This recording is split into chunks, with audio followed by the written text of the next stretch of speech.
नागपुरातील पांढराबोडी परिसरातील हनुमान मंदिरात दत्त जयंती उत्सव मोठ्या आनंदानं आणि उत्साहानं साजरा करण्यात आला। या निमित्तानं मंदिरात दत्त सप्ताहासह कीर्तन महोत्सवाचं देखील आयोजन करण्यात आलं होतं। पांढराबोडीतील श्री हनुमान सेवा मंडळातर्फे दरवर्षीप्रमाणे यंदाही श्री गुरुदेव दत्त जन्मोत्सव उत्साहात साजरा करण्यात आला।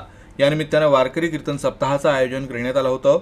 विविध कीर्तनकारांचं कीर्तन हे परिसरातील भाविकांसाठी मोठी पर्वणी ठरलं, तर भाविकांनी परिसरात पालखी आणि भजन दिंडी देखील काढली होती।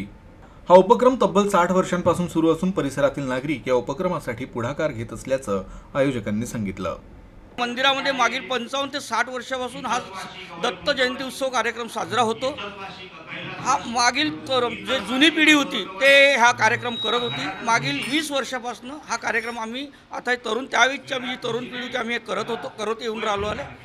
मागील 2 वर्षापासून आम्ही सप्ताह करत आहोत, म्हणजे दरवेळेस फक्त दत्त उत्सव करत होतो, यावेळेस आम्ही सप्ताह करत आहोत। मागच्या वर्षी आम्ही कन्हेरकर महाराजांचा भागवत सप्ताह ठेवलेला होता आणि यावर्षी आम्ही वारकरी कीर्तन सप्ताह ठेवलेला आहे।